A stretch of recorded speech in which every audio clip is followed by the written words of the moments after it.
他们会杀了我们，对不对？不管怎么样，我们都活不了，对不对？我想回家，我想我妈妈。放心，我们一定能活着出去。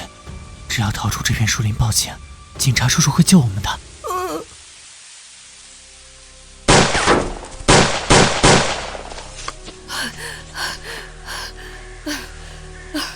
母亲，您在哪儿？母亲。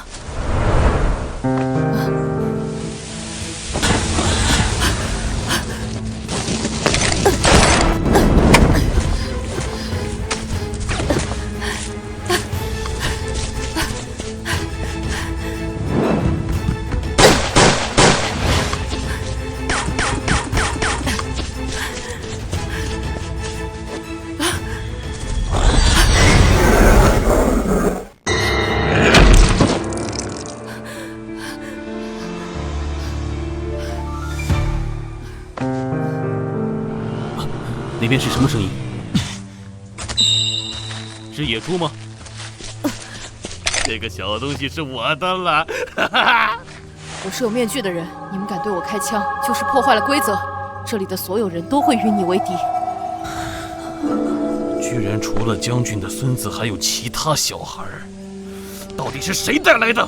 妈的，扫了老子兴致！哎，算了算了，不过是个小孩，山上有的是给你玩啊，何必动气？走，去那边看看。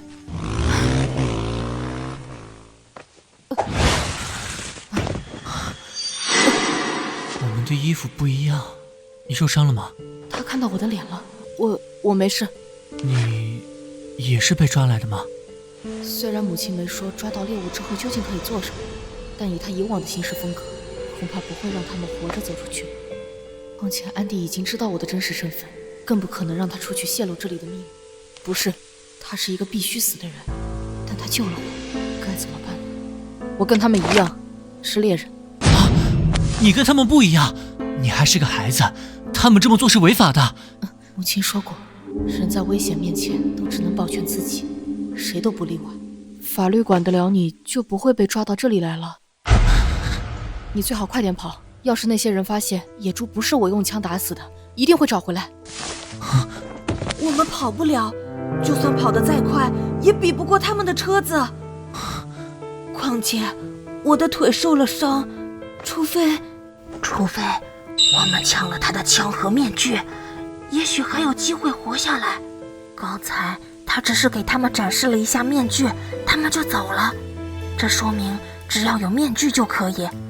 我们找不到他们说的白面具，用他手上的那个也是一样的。不行，他还这么小，我做不到。啊？我知道你们在说什么。面具可以给你们，但枪不行。哼！小孩，你说真的？当然是真的。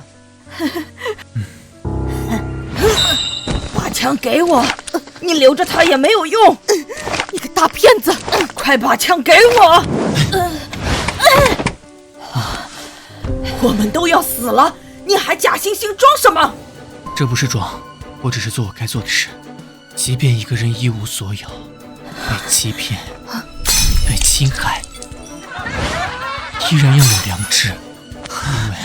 因为如果我们也像那些人对我们那样做，那么和欺凌我们的人将毫无区别。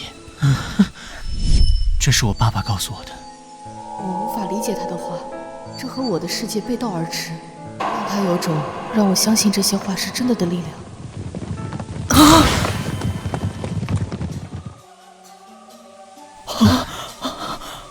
他的面具掉了。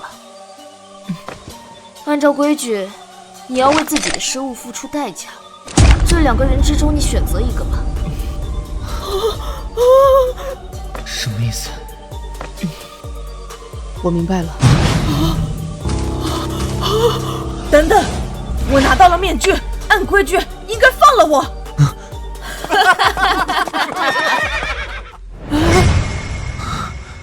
你们笑什么？是你们说的，拿到面具就放了我。为什么？你们说的规则，你们却不遵守？凭什么？你要先拿到面具再说。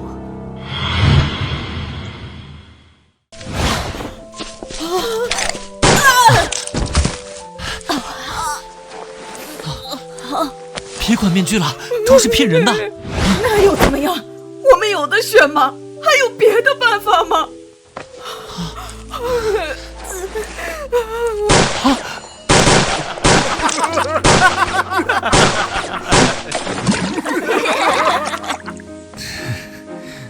下一个就是你，他们人太多了，我想不到任何办法。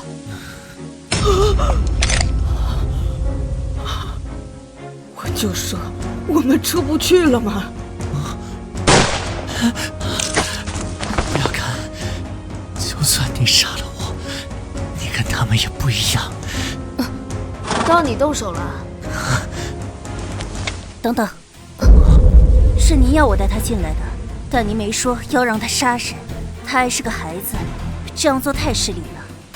以你的身份有资格质疑我吗？别忘了你是怎么进来的。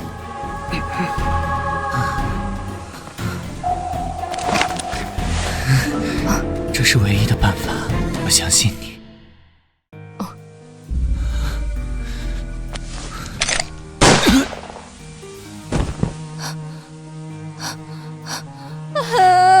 妈妈，默默，你们每一个人都记住了，欺负过我儿子的，一个都不会放过。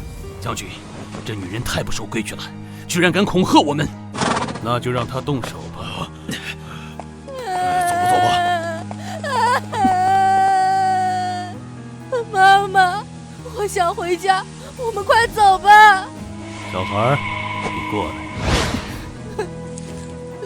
听说你是神童，害怕吗？害怕，我想快点离开这个恐怖的地方。上来吧，我带你走。